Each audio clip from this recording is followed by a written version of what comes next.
Como vimos la semana pasada, los últimos 3 capítulos del libro de Daniel forman una unidad. El capítulo 10 provee el contexto en el cual Daniel recibió esta última visión, siendo ya un anciano de más de 85 años de edad, mientras los capítulos 11 y 12 contienen la visión en sí. Daniel se encontraba en este momento sumamente afligido por las dificultades que estaban atravesando los judíos que habían regresado a Jerusalén al final del cautiverio, luego del edicto promulgado por Ciro el Persa en el año 537 a.C. Y movido por esa preocupación, viene delante de Dios en ayuno y oración. En ese contexto, Daniel recibe la visita de un personaje celestial que ha venido a fortalecerle y a revelarle lo que ha de ocurrir en esa zona del Oriente Medio en los próximos años. Es decir, próximos a Daniel, no a nosotros. Por la descripción que se da de este personaje en Daniel capítulo 10, versículos 5 al 6, y la forma como Daniel responde a su visita, muchos buenos comentaristas lo identifican con una aparición antiguo testamentaria de la segunda persona de la Trinidad, nuestro Señor Jesucristo. Sin embargo, hay una dificultad. La semana pasada, una hermana se me acercó luego del culto de la noche con esta inquietud. Si este personaje es nuestro Señor Jesucristo, el que está revelando a Daniel la visión y la profecía, ¿cómo se explica que en el capítulo 10, los versículos 12 al 13, él mismo dice que tuvo que ser ayudado por el arcángel Miguel para enfrentarse con ese ángel caído que en el pasaje se identifica como el príncipe del reino de Persia? Si este es Cristo, el Dios encarnado, aunque en este momento no haya sido encarnado todavía, ¿cómo puede ser que necesite la ayuda de Miguel? Mi respuesta, no solamente a esta hermana, creo que es una inquietud que muchos pueden tener aquí, es la siguiente. Nuestro Dios es todopoderoso y Cristo es Dios, de eso no nos quepa duda. Él no necesita de nada ni de nadie para hacer su obra y llevar su plan a cumplimiento. Sin embargo, Él ha decretado obrar a través de medios. Aunque Él no necesita ni a los hombres ni a los ángeles, aún así, Él nos da el privilegio de participar en el avance de su reino. Cuando nosotros predicamos el Evangelio a los perdidos, o cuando edificamos a un hermano en la iglesia, ya sea consolándolo, amonestándolo, exhortándolo, instruyéndolo, nosotros estamos ayudando en la obra de Dios. Ahora, hermanos, Dios puede hacer su obra sin nuestra ayuda, pero Él ha decidido hacerlo a través de nosotros. En 2 Corintios capítulo 5, versículo 20, el apóstol Pablo dice, 5:20 dice que nosotros somos embajadores de Cristo, como si Dios rogase por medio de nosotros. Os rogamos en nombre de Cristo, reconciliados con Dios. ¿Necesita Dios rogar a través de mí? No, Él no me necesita, pero Él ha decidido hacerlo de esa manera. Eso es como cuando una mamá le pide a su niño pequeño que la ayude con algunas cosas. ¿Necesita la mamá la ayuda de su bebito? No, pero es bueno para el bebito ayudar a su mamá. Y yo veo este pasaje en esa misma perspectiva. Así que la ayuda de Miguel no implica necesariamente alguna clase de debilidad en este personaje que ha venido a fortalecer a Daniel y mostrarle la visión. Y por lo tanto, este no es un obstáculo insalvable para nuestra interpretación. Y yo sigo pensando que es nuestro Señor Jesucristo. Eso fue solamente una nota al margen. En la tarde de hoy, comenzaremos a estudiar esta extraordinaria profecía del capítulo 11, donde se predice con muchos detalles lo que habría de ocurrir con las dos naciones que incidirían en una forma determinante en la historia de Israel durante el período intertestamentario. ¿Y cuál es el período intertestamentario? El que va desde Malaquías, el último escritor del Antiguo Testamento, y nuestro Señor Jesucristo. Este período que está entre los dos testamentos se llama el período intertestamentario. Y en ese período 2 naciones jugaron un papel protagónico, Medo-Persia, sobre todo Persia y Grecia. Pero antes yo debo hacer otra salvedad. El propósito de las profecías bíblicas no es el de satisfacer la curiosidad que algunos tienen por el futuro. El propósito de las profecías es dar al creyente una perspectiva divina de la historia, con miras a fortalecer su fe. Por eso hay eventos a los que los historiadores dan mucha importancia, que la Biblia solo menciona de pasada y en algunos casos los obvia por completo. Su enfoque primario es el conflicto permanente entre el reino de Dios y los reinos de este mundo y la victoria final del reino de Dios. Ese es el enfoque primario de las profecías. Y eso es exactamente lo que encontramos en los últimos 2 capítulos del libro de Daniel. Los invito a leer en sus Biblias. No lo lean en las hojas que tienen. Lean en sus Biblias los versículos 2 al 20 del capítulo 11. Y ahora yo te mostraré la verdad.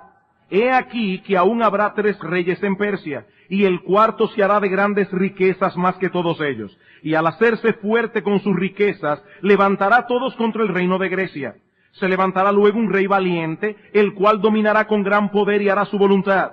Pero cuando se haya levantado, su reino será quebrantado y repartido hacia los 4 vientos del cielo.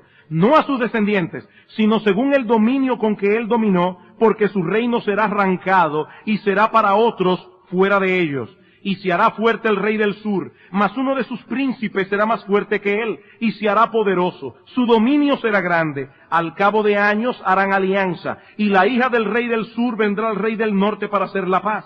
Pero ella no podrá retener la fuerza de su brazo, ni permanecerá él ni su brazo, porque será entregada a ella y los que la habían traído, asimismo su hijo y los que estaban de parte de ella en aquel tiempo.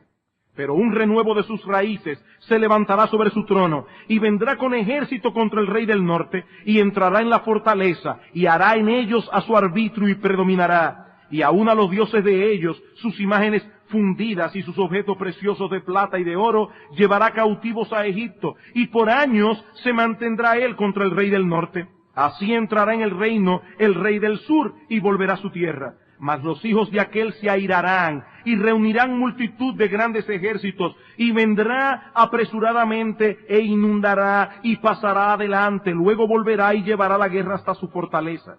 Por lo cual se enfurecerá el rey del sur, y saldrá y peleará contra el rey del norte, y pondrá en campaña multitud grande, y toda aquella multitud será entregada en su mano. Y al llevarse él la multitud, se elevará su corazón, y derribará muchos millares, mas no prevalecerá. Y el rey del norte volverá a poner en campaña una multitud mayor que la primera.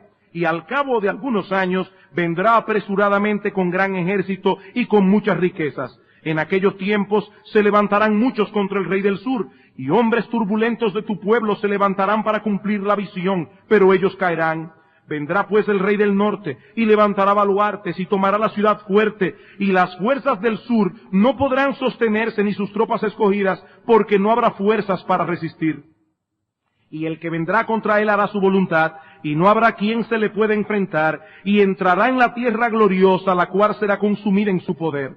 Afirmará luego su rostro para venir con el poder de todo su reino, y hará con aquel convenios, y le dará una hija de mujeres para destruirle, pero no permanecerá ni tendrá éxito. Volverá después su rostro a las costas, y tomará muchas, mas un príncipe hará cesar su afrenta, y aún hará volver sobre él su oprobio. Luego volverá su rostro a las fortalezas de su tierra, mas tropezará y caerá y no será hallado. Y se levantará en su lugar uno que hará pasar un cobrador de tributos por la gloria del reino, pero en pocos días será quebrantado, aunque no en ira ni en batalla. Dividiremos el estudio de hoy en 2 encabezados. En primer lugar, veremos el contenido de esta profecía, y en segundo lugar, algunas aplicaciones prácticas que podemos derivar de esta profecía. Veamos entonces, en primer lugar, su contenido. Y yo admito, hermanos, que algunos detalles de esta profecía pueden resultar confusos para el estudiante de la Biblia, sobre todo por el hecho de que narra muchos eventos históricos. Ahora recuerden que estas cosas no han sucedido. Daniel está viendo el futuro, pero se narran aquí muchos eventos históricos relacionados con una serie de personajes con lo que muchos de nosotros no estamos familiarizados. Sin embargo, aunque usted no lo crea, en sentido general, esta profecía no es nada complicada. Aunque usted no lo crea, esta profecía que acabamos de leer no es nada complicada, sobre todo porque es una profecía que ya se cumplió. Solo hay que ir a los libros de historia que hablan sobre todo de la historia de Grecia y usted se va a encontrar con estos detalles como si estuviera leyendo el libro de Daniel. Ahora bien, anteriormente a Daniel se le había revelado que tanto los medopersas como los griegos habrían de tener la supremacía del poder mundial luego de la caída de Babilonia. Hace muchos meses atrás estudiamos el capítulo 2, así como también los capítulos 7 y 8 del libro. Y allí el Señor revela a Daniel que los babilonios serían conquistados por los medopersas. Yo espero que todos ustedes recuerden esto que estudiamos ya. Luego, los medopersas serían conquistados por los griegos. Y luego, los griegos serían a su vez conquistados por el imperio más poderoso y cruel de todos, el imperio romano, acerca del cual Daniel profetizó en el año 537 que durante ese reinado de Roma nacería el Mesías. Ahora bien, en el capítulo 11, que vamos a estudiar hoy, se le dan más detalles a Daniel de lo que habría de ocurrir con estos dos imperios, el medo-persa y el griego, poniendo más atención al segundo que al primero. Versículo 2. Y ahora yo te mostraré la verdad. He aquí que aún habrá 3 reyes en Persia, y el cuarto se hará de grandes riquezas más que todos ellos, y al hacerse fuerte con sus riquezas, levantará a todos contra el reino de Grecia. Como ya hemos visto, por eso era importante la semana pasada que ambientáramos esta profecía, cuando Daniel recibe esta visión, ¿quién estaba gobernando en el trono de Persia? Ciro el Grande. Y ahora a Daniel se le dice, 3 reyes vendrá y un cuarto. Esos 3 reyes que sucedieron a Ciro fueron Cambises II, que reinó del 530 al 522, el rey Gautama, que reinó muy poco tiempo en el año 522 antes de Cristo, y Darío I el Grande, que reinó del 522 al 486. Este Darío I el Grande fue aquel que atacó Grecia en la famosa batalla de Maratón. Una batalla donde Darío ataca a Grecia con un ejército poderoso, sin embargo ganaron los atenienses. Y una anécdota simplemente es que en el momento en que están en la batalla, los atenienses tienen temor de que los persas ganen y capturen toda Grecia, y cuando finalmente los atenienses ganaron la batalla, mandaron a un corredor muy famoso de aquellos días que se llamaba Fidípides, que corrió desde el campo de batalla de Maratón hasta Atenas para dar la buena noticia de que los atenienses habían ganado. Cuando Fidípides llega a Atenas, muere del cansancio. Da la noticia y muere. Y en honor suyo es que se instaura la carrera de Maratón, que es precisamente del largo que había entre el campo de batalla de Maratón hasta la ciudad de Atenas. Pero eso es solamente una curiosidad histórica. Cuando muere Darío el Grande, en el 486 antes de Cristo, le sucede su hijo Jerjes, que reinó del 486 al 465, que es el cuarto rey del que habla Daniel aquí. Dice, aún habrá 3 reyes en Persia, y el cuarto se hará de grandes riquezas más que todos ellos. Y al hacerse fuerte con sus riquezas, levantará a todos contra el reino de Grecia. Jerjes quiere vengar la derrota que su padre tuvo en Maratón. Y se pasó 4 años preparando esta campaña militar. Y lanzó una invasión tan masiva a Grecia que Heródoto, de paso, a quien se le conoce como el padre de la historia, y que era pro-ateniense, reseña ampliamente esta campaña militar. Según Heródoto, era tan grande el ejército de Jerjes que cuando se paraban a beber en un sitio, los ríos se secaban. Ahora, recuerden que este hombre está escribiendo de parte de los atenienses, y muy probablemente sus cifras eran un poquito exageradas. Él dice, en su historia, la famosa historia de Heródoto, o de Heródoto, como quieran llamarle, que Jerjes atacó Grecia, con 2 millones de hombres. Miren, hermanos, mover un ejército de 2 millones de personas en ese campo, eso es casi imposible.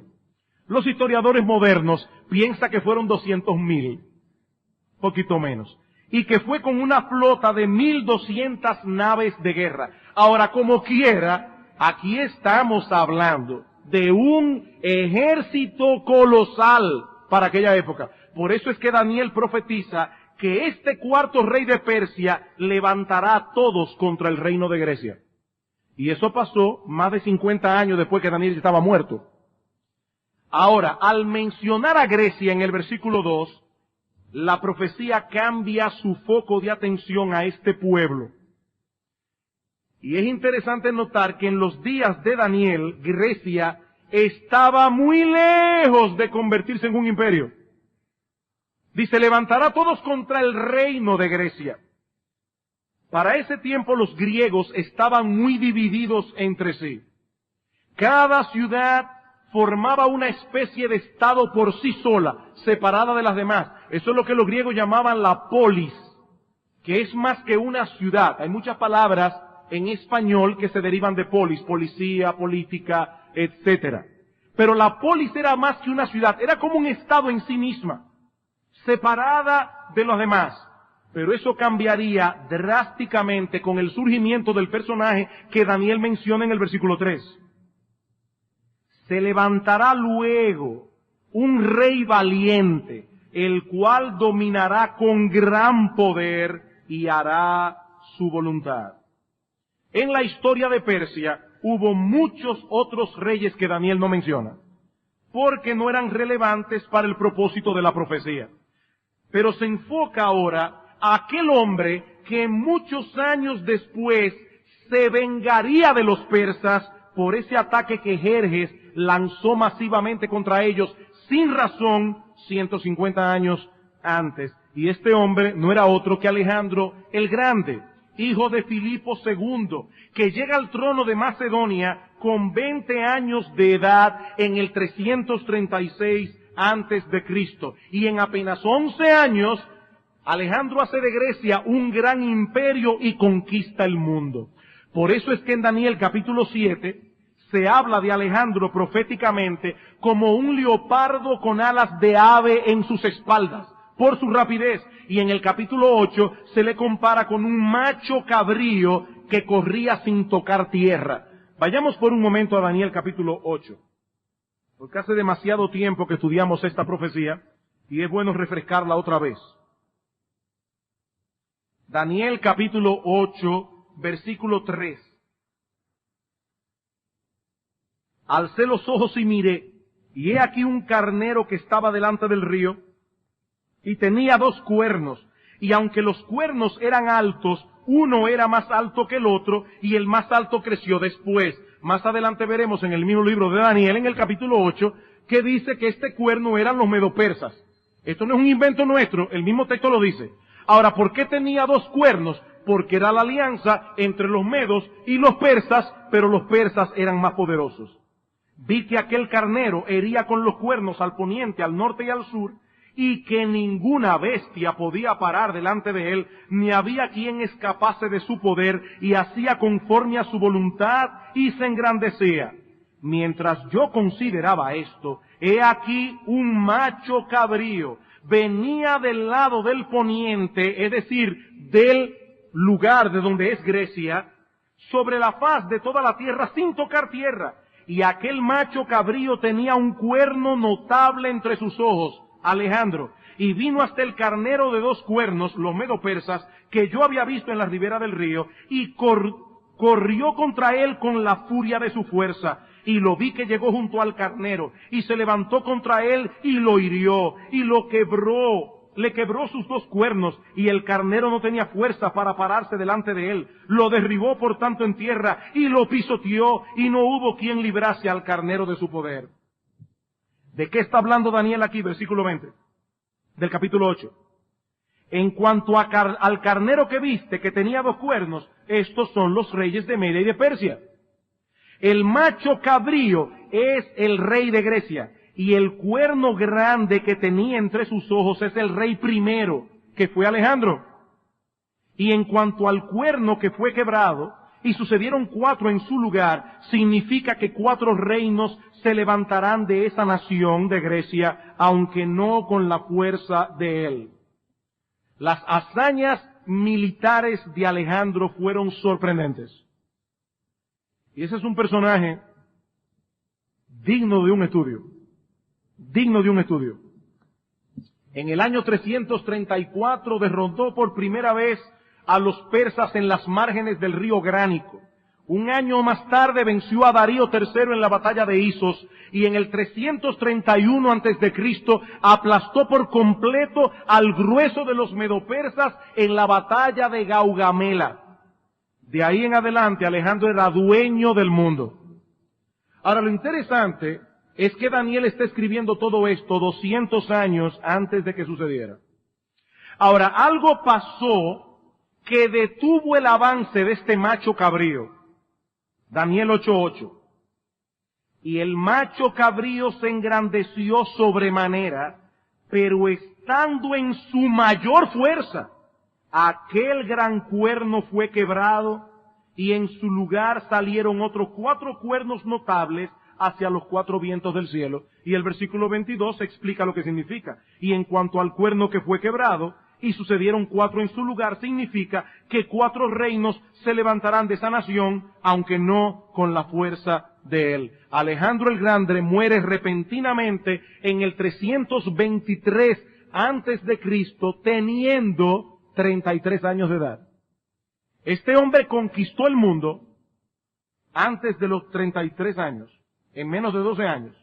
Sin embargo, Alejandro el Grande, así de grande como fue, no pudo preservar su propia vida hasta la vejez, ni tampoco pudo preservar el imperio que con tanto esfuerzo conquistó.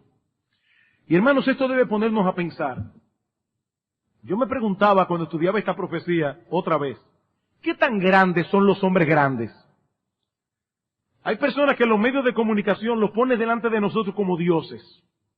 Son admirados por todo el mundo. Pero hermanos, ¿qué tan grandes son los hombres grandes? Uno los ve tan imponentes, tan invencibles, pero lo cierto es que delante de Dios son menos que nada.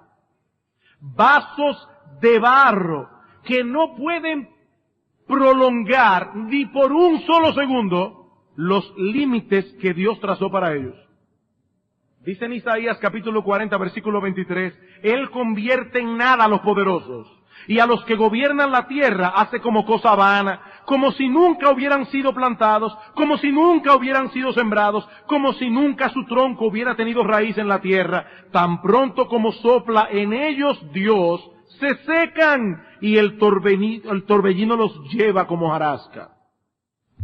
¿Qué tan grandes son los hombres grandes? Hermanos, solo nuestro Dios es grande. Y por eso es que Él es el objeto de nuestra confianza. Cuando muere Alejandro, exactamente como Daniel profetizó, su imperio se divide. Alejandro no dejó herederos. Por eso dice en el capítulo 11 de Daniel otra vez, dice en el versículo 4, pero cuando se haya levantado su reino, será quebrantado y repartido hacia los 4 vientos del cielo. No a sus descendientes, porque Alejandro solo tuvo un hermano que era retrasado mental y tuvo 2 hijos, uno se llamaba Alejandro y el otro se llamaba Hércules, y los 2 fueron asesinados.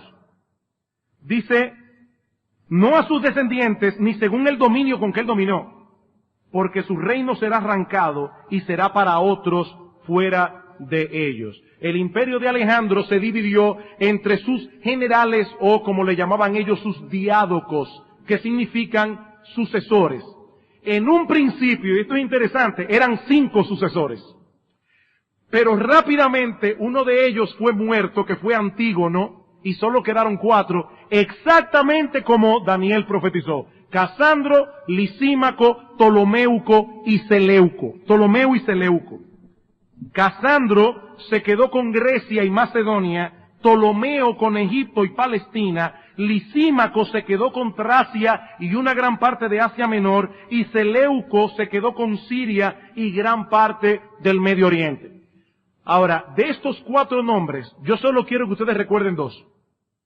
Ptolomeo y Seleuco, porque la profecía, el resto de la profecía solo se va a ocupar de ellos. Ptolomeo en el sur, porque se quedó con Siria. Cada vez que ustedes leen allí, el rey del sur es uno de los Ptolomeos. Y en el norte, Seleuco, y es fácil de recordar porque la dinastía de los Ptolomeos, todos se llaman Ptolomeo, Ptolomeo primero, segundo, tercero, ellos tomaban otro nombre, pero básicamente usted lo puede recordar como Ptolomeo primero, segundo, tercero, y en el caso de los Seleucos, todos se llamaban Seleuco o Antíoco, así que no es tan difícil. Y esos son los nombres que ustedes deben recordar. Ahora, la razón por la que se les presta tanta atención a estos 2 reyes es que el conflicto de estas 2 naciones, en el sur de Israel y en el norte de Israel, afectaría sensiblemente al pueblo del pacto. Y el Señor está haciendo ver a Daniel que toda la historia humana es parte de ese conflicto fundamental entre el reino de Dios y los reinos de este mundo. Versículo 5.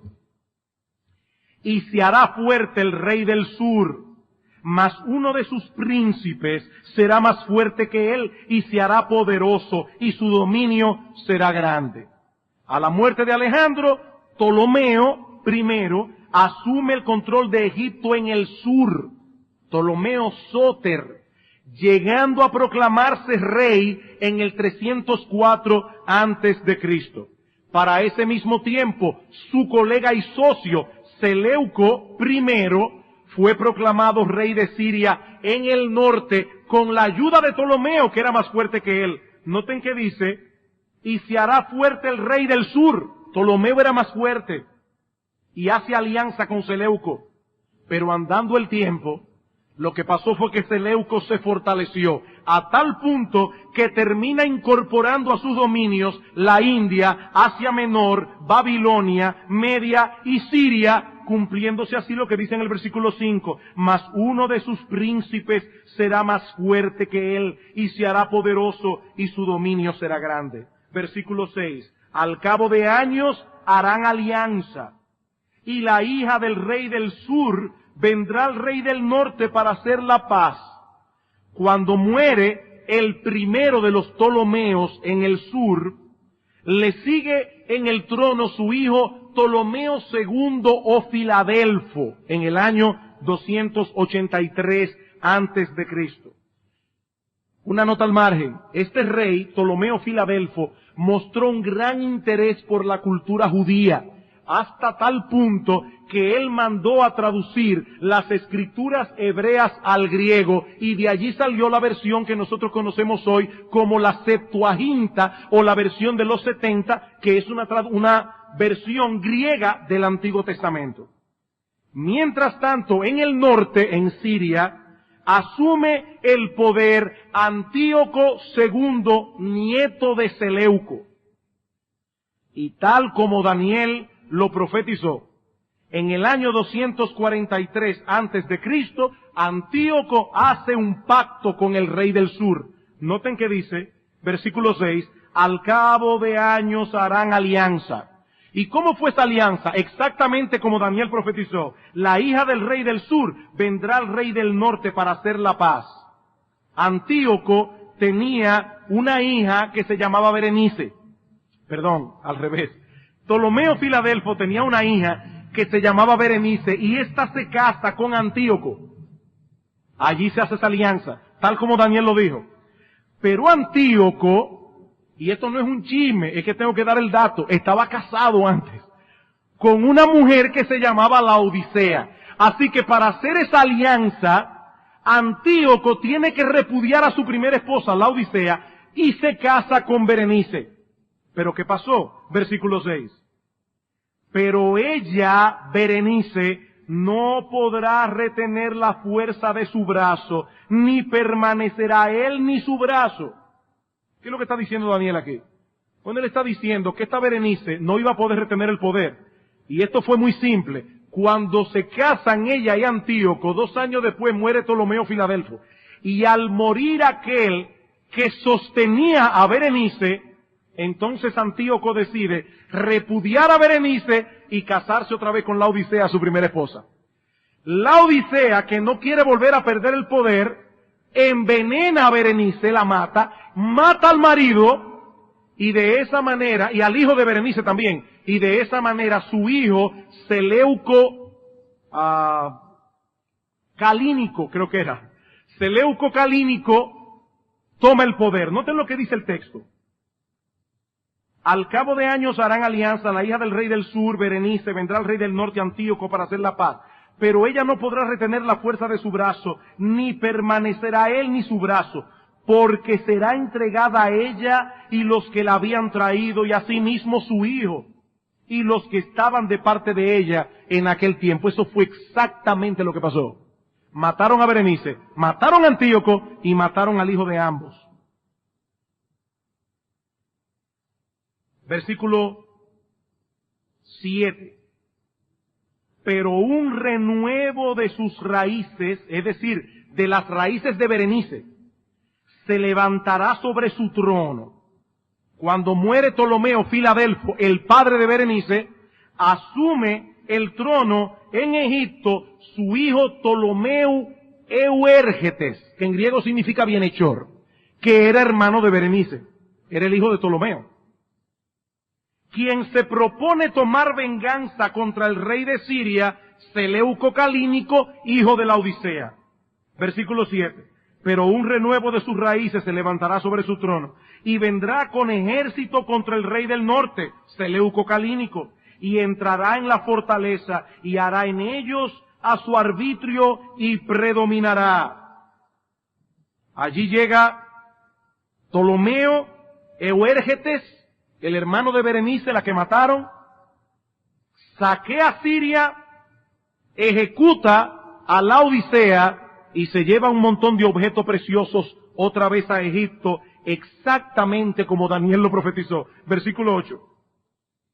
Y aún a los dioses de ellos, sus imágenes fundidas y sus objetos preciosos de plata y de oro, llevará cautivos a Egipto, y por años se mantendrá él contra el rey del norte.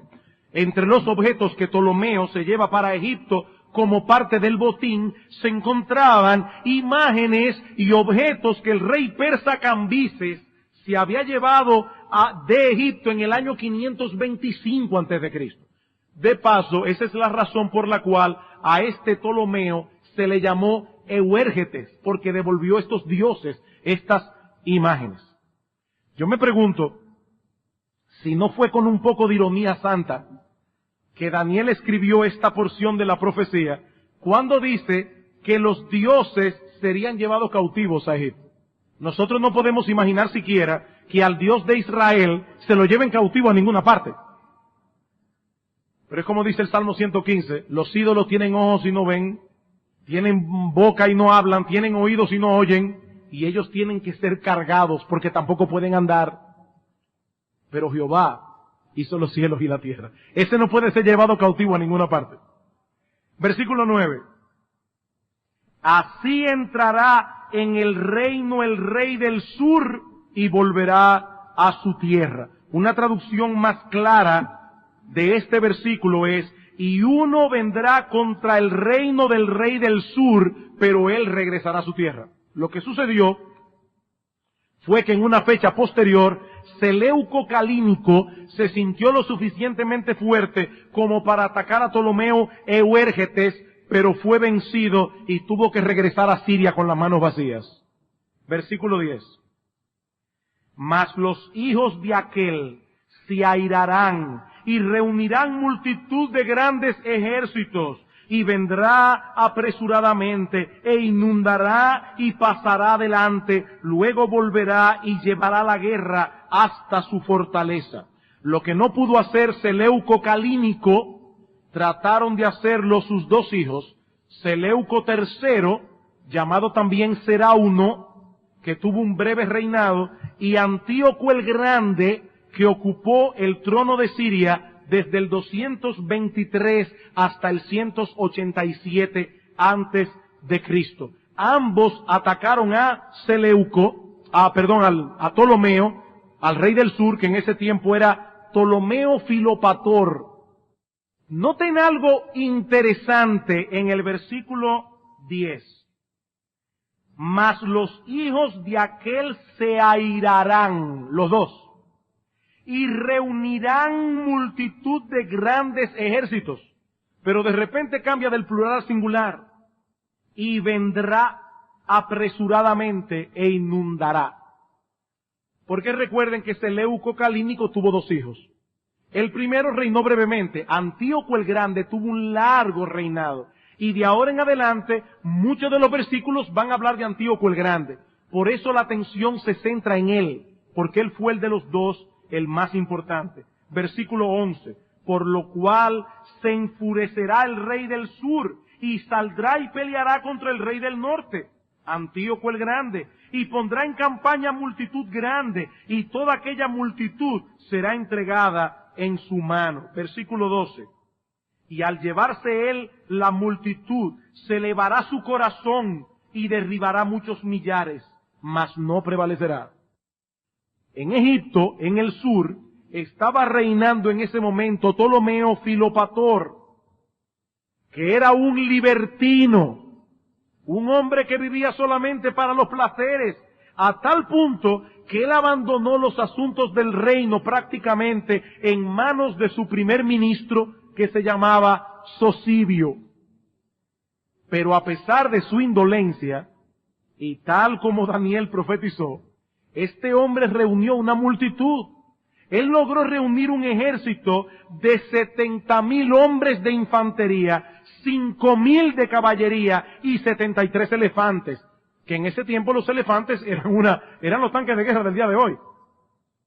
Por eso dice en el versículo 12 que este rey del sur iba a llevarse una multitud y se elevará su corazón y derribará muchos millares, mas no prevalecerá. Antíoco el Grande, en el norte, no se queda atrás y reúne un ejército con el mismo número de hombres y 103 elefantes. Esta batalla muy famosa tuvo lugar en un sitio llamado Rafia, donde el ejército de Antíoco fue derrotado exactamente como Daniel profetizó. Por eso dice en el versículo 12 que el rey del sur derribará muchos millares. Lo que está implicando es que se va a enfrentar con un ejército grande, pero lo derribará. El ejército de Antíoco. Según Polibio, el historiador griego, los sirios perdieron en la batalla de Rafia 10,000 hombres de infantería, 300 de caballería y 4,000 prisioneros. Exactamente como Daniel profetizó. Versículo 14. Versículo 13, perdón. Y el rey del norte volverá a poner en campaña una multitud mayor que la primera. Y al cabo de algunos años vendrá apresuradamente con gran ejército y con muchas riquezas. Antíoco el Grande quedó muy resentido por la derrota de Rafia. Así que muy pronto comenzó a prepararse para la venganza. Cuando muere Ptolomeo Filopator, en el año 203, el hijo de Ptolomeo tenía apenas como 3 o 4 años de edad. Y Antíoco entiende que ese es el momento para atacar a Egipto. Lanza una campaña contra Egipto con un ejército mayor que el anterior y con más equipos de guerra. Eso es exactamente lo que dice el versículo 13. El rey del norte volverá a poner en campaña una multitud mayor que la primera. Y al cabo de algunos años vendrá apresuradamente con gran ejército y con muchas riquezas. El texto hebreo dice más bien allí muchas sustancias. Y algunos se preguntan qué significa eso, y probablemente significa que él llevó más maquinarias de guerra para atacar. Versículo 14. En aquellos tiempos se levantarán muchos contra el rey del sur, y hombres turbulentos de tu pueblo se levantarán para cumplir la visión, pero ellos caerán.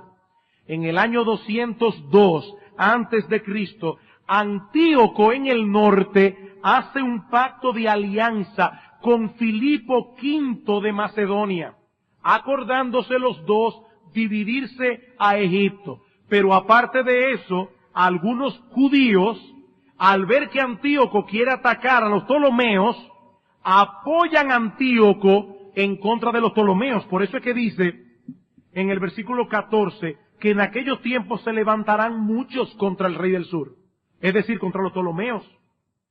Y hombres turbulentos de tu pueblo, es decir, del pueblo de Daniel, judíos, se levantarán para cumplir la visión. Y esta frase es un poco misteriosa, porque puede significar una de dos cosas. O que estos judíos aliarse con Antíoco cumplieron la visión, o que estos judíos sabían lo que Daniel decía y se propusieron cumplir la visión. Y esto no sería extraño. Cuenta la historia, y yo tristemente no recuerdo dónde fue que lo leí, pero cuenta la historia que cuando Alejandro el Grande venía en campaña contra Egipto y pasó por Palestina arrasando con todo, y había arrasado con Tiro, que queda cerquitica de Palestina, un tiempito antes, dice que el sumo sacerdote se le presenta a la puerta a Alejandro con el libro de Daniel y le dice: mira, aquí está profetizado todo lo que tú has hecho y todo lo que vas a hacer. Nosotros no sabemos si esa historia es verídica, pero hay algo real. Alejandro no le puso un dedo a Palestina, la dejó intacta, siguió y pasó y llegó hasta Egipto. Pero volviendo a nuestra historia, versículo 15.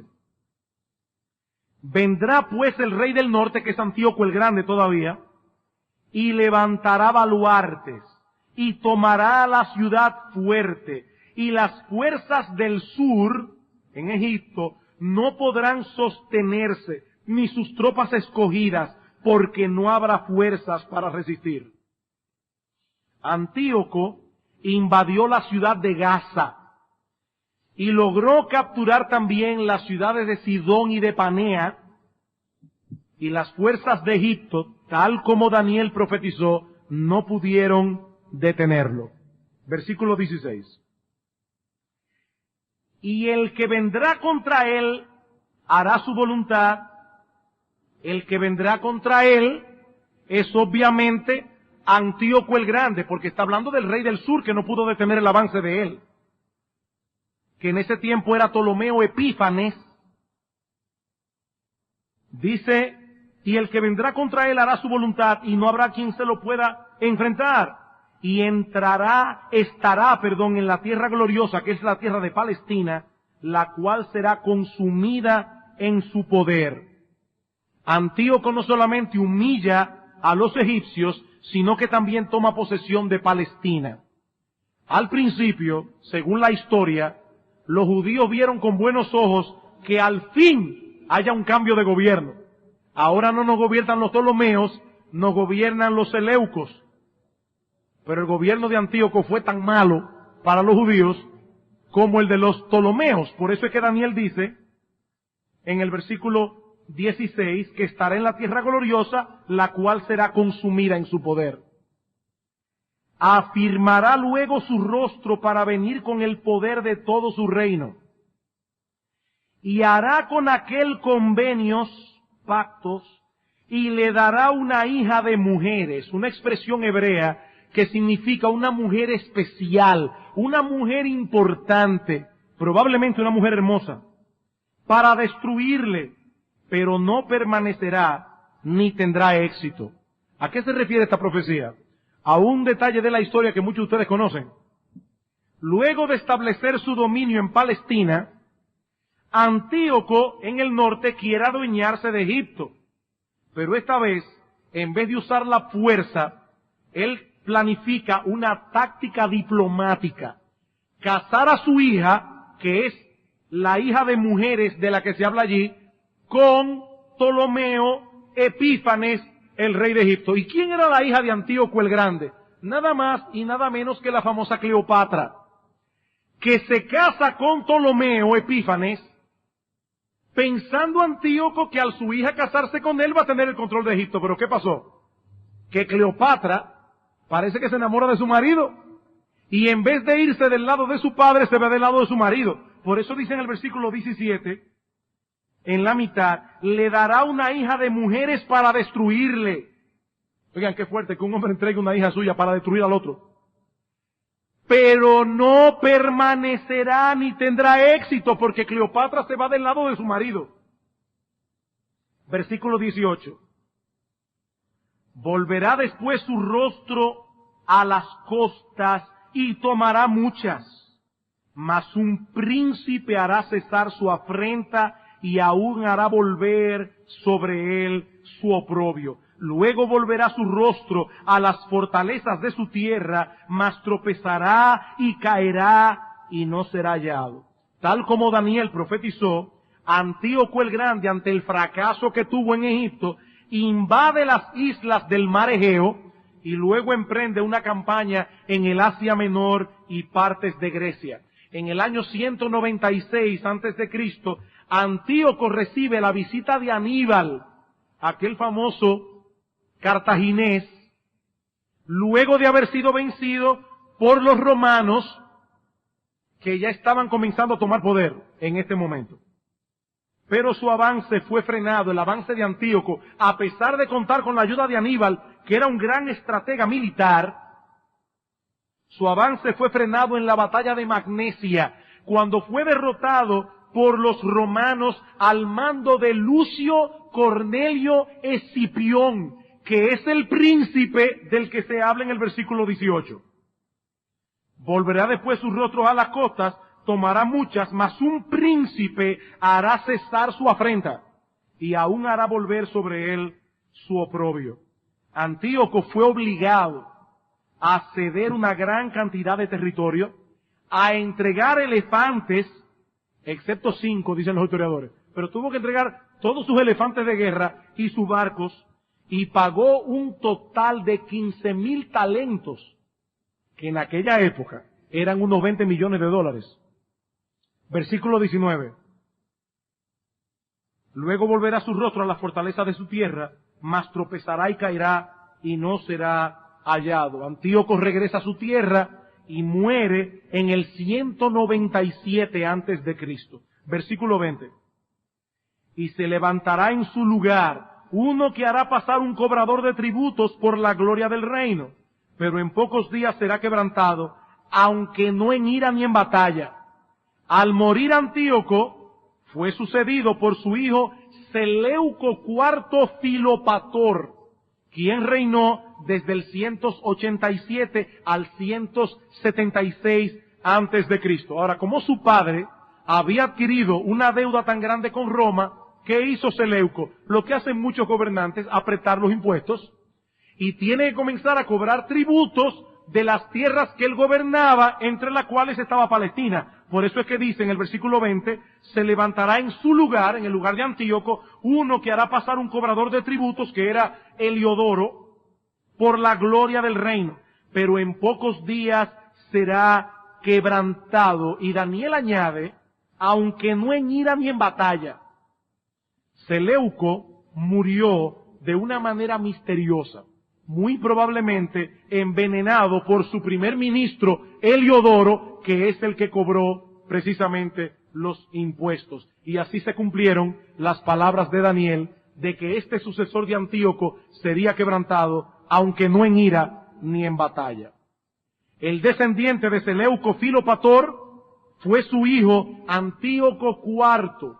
Y los que tomaron la clase de síntesis del Nuevo Testamento saben que este Antíoco IV es el mal famoso Antíoco Epífanes, una figura tan importante en la historia de Israel que Daniel le dedica todo el resto de la profecía.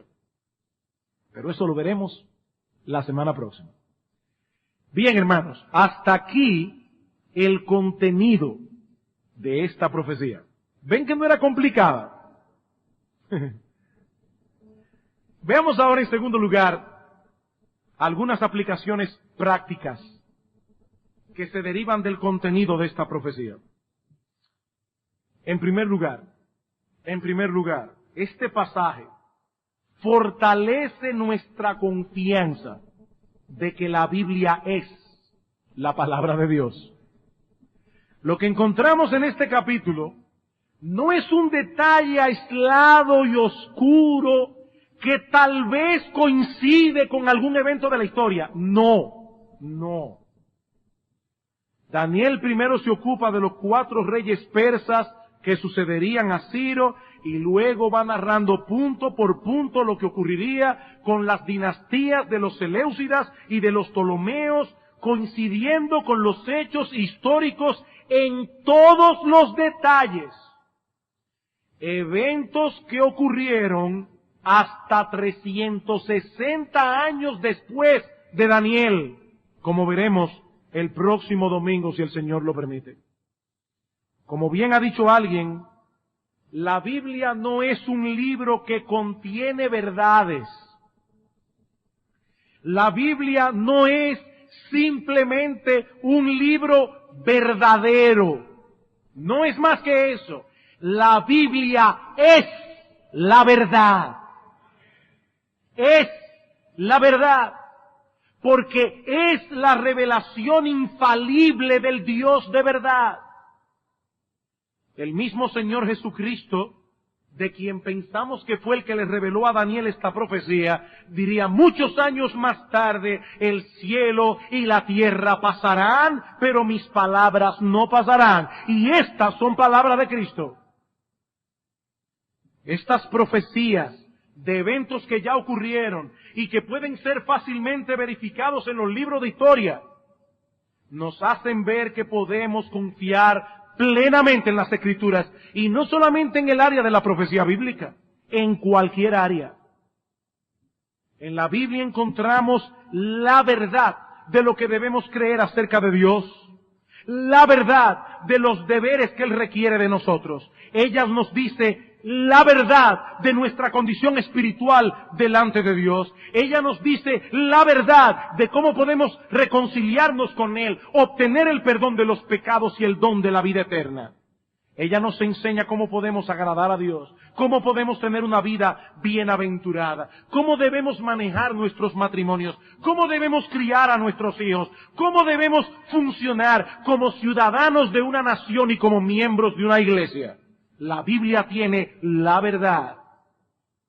Todo lo que necesito saber para esta vida y para la venidera lo encuentro única y exclusivamente en la palabra de Dios. He aquí, mis amados hermanos y amigos que nos visitan, un libro que no podemos descuidar. He aquí un libro que no podemos ignorar. Es una insensatez desconocer la palabra de Dios. Una insensatez.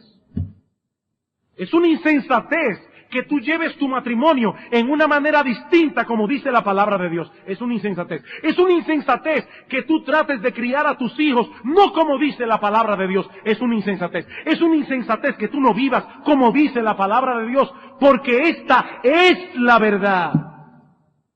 No con respecto a eventos históricos de Seleuco y Antíoco. No. Esta es la verdad en todas las cosas. He aquí, mis amados hermanos, un libro que nosotros los cristianos debemos dar a conocer. Hermanos, nosotros tenemos la verdad. No seamos tímidos en dar a conocer la palabra de Dios, porque este es un tesoro que las personas necesitan, aunque muchos la menosprecien. Es vergonzoso ver el celo con que muchos hombres proclaman sus errores, cuando nosotros somos tan tímidos muchas veces para compartir la verdad. La verdad. Pero en segundo lugar, una vez más, vemos en estos versículos que hemos estudiado hoy, que nuestro Dios es soberano. Soberano. Él conoce el fin desde el principio. Porque todas las cosas que ocurren en el mundo ocurren conforme a sus decretos eternos. Aunque Él no es autor de pecado, Y aunque los hombres no son marionetas de Dios. Misterio. Un misterio. Él tiene el control. Y los hombres harán su voluntad. Pero no son marionetas de Él. Hermanos, la historia no es un conjunto de episodios sin significado ni propósito. No. Nuestro Dios tiene un plan. Y lo está llevando a cumplimiento. Y aunque en ocasiones nos parece que el mal triunfa, mis hermanos, tengan paciencia, que Dios sigue en control y está llevando a cabo sus propósitos. En estos versículos que hemos estudiado hoy, ¿quiénes parecen ser los protagonistas? Hermanos, en estos versículos que estudiamos hoy, ¿quiénes son los protagonistas? Los seleucos y los ptolomeos. Uno lee esta historia, y uno lee los libros de historia, y tal parece que Dios no tiene nada que ver con esos eventos. Yo no sé cuántos de ustedes notaron algo, pero en estos versículos que estudiamos hoy, Dios no se menciona ni una sola vez. ¿Notaron eso? El nombre de Dios no se menciona ni una sola vez. Y lo que es aún más misterioso, el pueblo de Dios parece estar en medio de estos dos colosos como una nación insignificante. Ganan los ptolomeos, maltratan a los judíos. Ganan a los seleucidas y maltratan a los judíos. Ellos están en el medio. Va a haber una campaña militar contra Egipto, ¿por dónde pasan? Por Israel. Va a haber una campaña del sur contra el norte, ¿por dónde pasan? Por Israel. Y ellos están allí en el medio como una pelota de ping-pong. Eso es lo que parece, ¿verdad? Ellos sufren los embates de los grandes. Ahora, hermanos, ¿es esa toda la verdad? ¿Es esa toda la verdad? No, mis hermanos. ¿Quién era que le estaba revelando esta profecía a Daniel? ¿Quién es que le está diciendo a Daniel, cientos de años antes va a pasar esto, y la hija de fulano vendrá y se casará con mengano? ¿Quién le está diciendo eso a Daniel? Es Dios mismo. ¿Y saben por qué Dios se lo está diciendo a Daniel? Porque Él tiene el control.